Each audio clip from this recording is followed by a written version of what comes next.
welcome to this episode of Fantasy Baseball Picks and Bets on the Mayo Media Network. We are presented, as always, by Prize Picks, and I am Gary Thorne, and we are breaking down everything you need to know for Saturday, April 17th, and all the baseball that's taken place on that lovely day. Specifically, when it comes to DFS and bets, we're going to focus on the 5-game featured slate that gets going at 7 o'clock Eastern Time over on DraftKings. But for the Prize Picks, we will talk about some of those early afternoon games. But before we get into that specifically, want to remind you guys that if you are signing up over at prizepicks.com, make sure to use the promo code MMNMLB, and you will get your first deposit matched up to $100. So make sure to do that if you still have to sign up. But honestly, I kind of hope you already have, because we've been giving out some amazing picks over at Prize Picks across the past week. I know just on my videos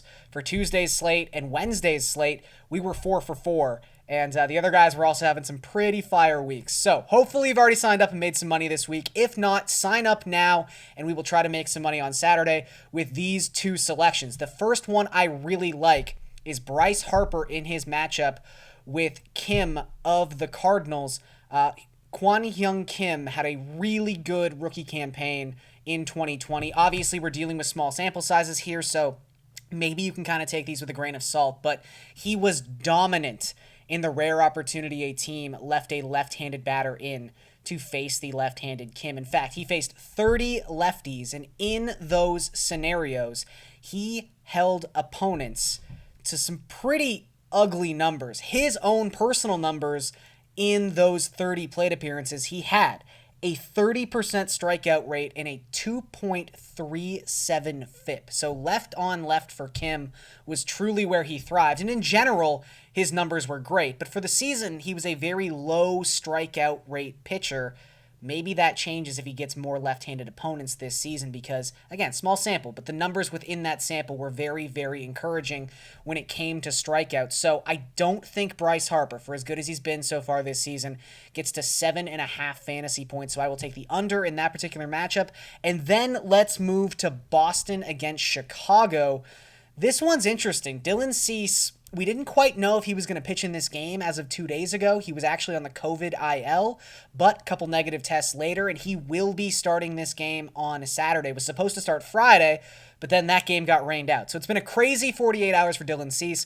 That's not necessarily why I don't like him on this slate, but I do like Rafael Devers, and I like him in this matchup against Cease because for his career, Cease has really struggled with left-handed bats.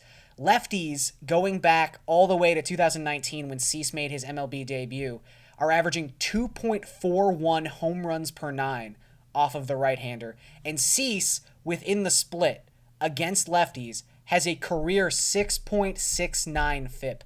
He does not pitch well in these scenarios. And Devers has had a much better week last week than a very cold first week to begin the season. So I like him a lot in this game, and I'm kind of surprised to see his fantasy point prop on Prize Picks only at 7 fantasy points. I was thinking more 8, 8.5, maybe even 9, considering the history Cease has with left-handed batters. So I will gladly take the over on Rafael Devers, and again, I will take the under on Bryce Harper, 7.5 fantasy points, going up against the Cardinals. All right, let's move to that 5-game main slate over on DraftKings. And the first question you really have to ask yourself when it comes to that slate is, am I going to use Clayton Kershaw or am I going to use Yu Darvish? It is a really, really interesting matchup. It's the game everyone wants to watch.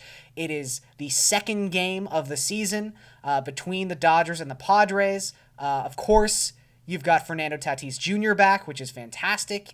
He returned to the Padres on Friday. So pretty much full lineup versus full lineup. Obviously, Cody Bellinger is still on the IL for the Dodgers, but they've still got a stacked lineup. So they're not exactly missing him right now as they still lead the league in WRC+. And that's kind of what I want to talk about right away is this isn't a good matchup on paper for either pitcher. If you're just looking at the raw numbers, not only are both teams top 5 in WRC+, at least they were entering play on Friday, but they're also bottom 3 in baseball in strikeout rate. In fact, the Padres have the lowest strikeout rate in baseball as of Friday morning at just 17.5%. So for Kershaw, who hasn't exactly been racking up the strikeouts all that much anyway this season, that's a pretty big deterrent. I mean, if you're having to pay $10,000 for someone, even if he is Clayton Kershaw, on a small slate like this, I think you just have to go with Yu Darvish. He's $600 cheaper at $9,400.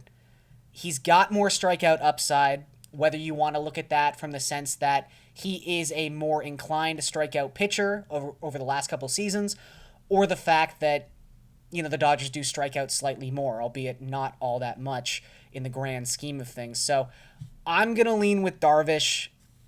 I think something that might kind of be the great tiebreaker here between these two guys is, so far this season, Darvish has thrown 90 pitches in 2 of his 3 starts. Kershaw, in his last outing, only threw 85 pitches. And Dave Roberts, we know, can kind of baby those pitchers a little bit. I mean, they've got so much pitching depth in Los Angeles. Kershaw's had those back issues the last couple seasons. He's getting up there in age. There's no reason for him to work deep into games when he doesn't have to. He threw, again, 6 scoreless innings against the Nationals the last time he took the hill and still checked out of that game after 85 pitches. So I think I just trust Darvish to work deeper. He's cheaper, and the strikeout upside is a little bit higher. So if you're going to use one of those two guys, I would personally lean Darvish. Now, a cheaper option on the 5-game slate that I like is Trevor Cahill. He comes in at $6,900. Cahill is someone who I think most people in the fantasy community have a little bit of a history with.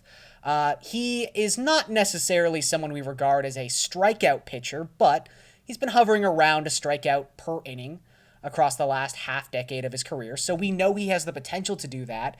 Now we're transplanting him into a scenario where 25% of plate appearances in all of baseball and in a strikeout anyway. So when he has 2 starts and he's struck out 12 guys over 9 innings in those 2 starts, I'm not necessarily buying all the way in, but it's definitely enticing and it's encouraging for someone who we've seen do stuff like this before in Trevor Cahill. So he does have that 8 ERA so far this season, but his xFIP is a far more digestible 2.48, and that's primarily because his strand rate through 2 starts is just 53.6%. So we're dealing with small samples across the board. We're going to get some weird numbers.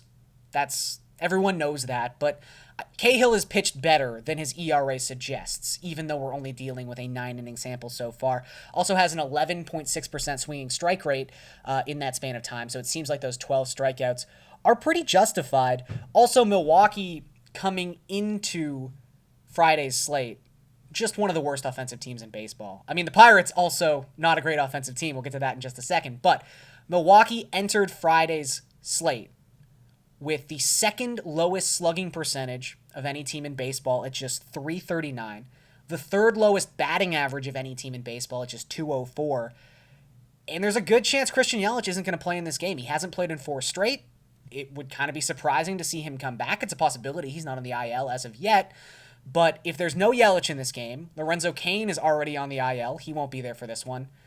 I mean, we're looking at a pretty banged up and depleted Milwaukee Brewers lineup. I just don't think they have the bats to scare you away from taking a chance on someone sub 7K like Trevor Cahill, who's been racking up the strikeouts so far this season. So win expectancy, maybe not that high, but I do think he's definitely viable in the matchup against Milwaukee with the strikeout stuff he has shown so far. Okay, let's get to the top stack for Saturday's slate on DraftKings.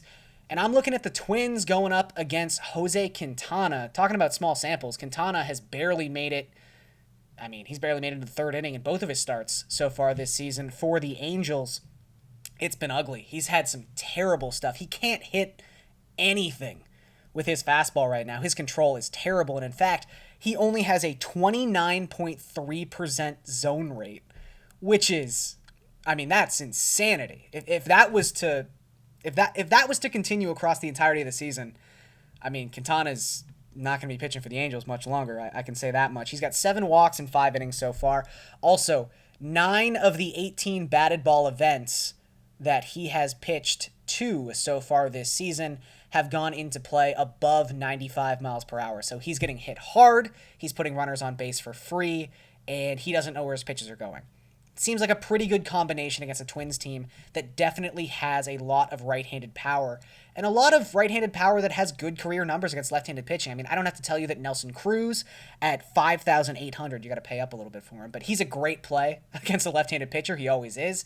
He has some historic numbers if you go back to the start of 2019, where he basically leads everyone in baseball in isolated power and WOBA and WRC plus when it comes to hitting off a southpaw. Josh Donaldson is finally healthy again. He's only 4,400, so a little bit of a value there. Mitch Garver might not play back-to-back days, but he did lead off against a left-handed pitcher on Friday, so he could be enticing at 5,200 if he's in the lineup again. And then Miguel Sano, if he makes contact, which, I mean, Quintana has struck out some batters so far this season, but not exactly regarded as a strikeout pitcher. So if Miguel Sano can make some contact at 4,500, there's a good chance he walks away with a home run. But the one guy I really wanted to focus on for the Minnesota Twins, because he's an extreme value play, or at least the possibility to be an extreme value play, is Kyle Garlick.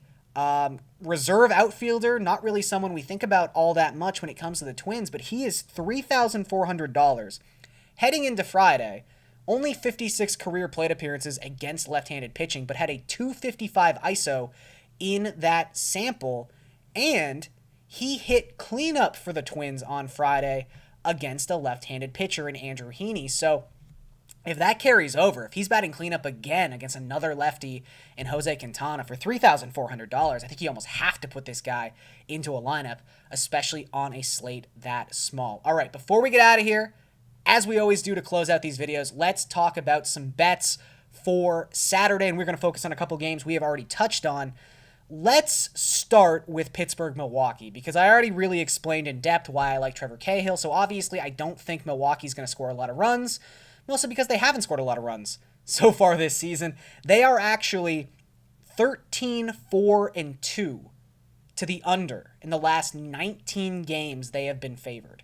And they are favored again on Saturday. So I think taking the under in this one, right now it's set at 8 runs. I think it's a really strong play. I don't love Brett Anderson. He's not like my favorite pitcher in the world, but I don't trust the Pirates to score that many runs. I don't trust Milwaukee to score that many runs. Maybe this changes. Like, maybe wait to see a lineup and see if Christian Yelich is in there, because obviously his bat has the potential to change a lot of this, but I think the under right now at minus 106 on the DraftKings Sportsbook is a really strong play. And then another game I like, Seattle-Houston.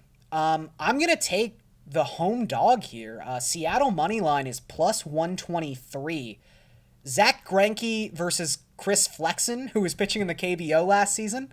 That seems like a pretty lopsided pitching matchup. I will give you that. But the Astros are one of the coldest teams in baseball. Coming into Friday's game against Seattle, which actually hasn't finished as of yet. But coming into that game, the Astros had dropped the last 5 games where they had been favored, and they are favored again on Saturday, while Seattle has been red hot and is currently the top team in the American League West. It's early, it's crazy, but those are the facts. And right now, Houston is without arguably their 3 best hitters in Alex Bregman, Jose Altuve, and Yordan Alvarez. We heard reports today that they probably wouldn't be back in the lineup and off the COVID IL until Tuesday. So they're not going to be playing. They're not going to be available for this game. And I don't know. I mean, again, Chris Flexen, maybe he gets it done. The Seattle offense has been sneaky above average so far this season, but Zach Greinke hasn't been all that great either. 3 starts so far this season, 5.62 FIP. He's giving up over 2 home runs per 9 innings. I think I'm just going to take the home team that's been playing better baseball as of late, plus 123 on the money line if you want to back Seattle against the Astros. So, Seattle money line, going to take the under on Pittsburgh and Milwaukee, and that's going to do it for this episode of Fantasy Baseball Picks and Bets on the Mayo Media Network, presented by Prize Picks. I am Gary Thorne, and I will also catch you guys next time.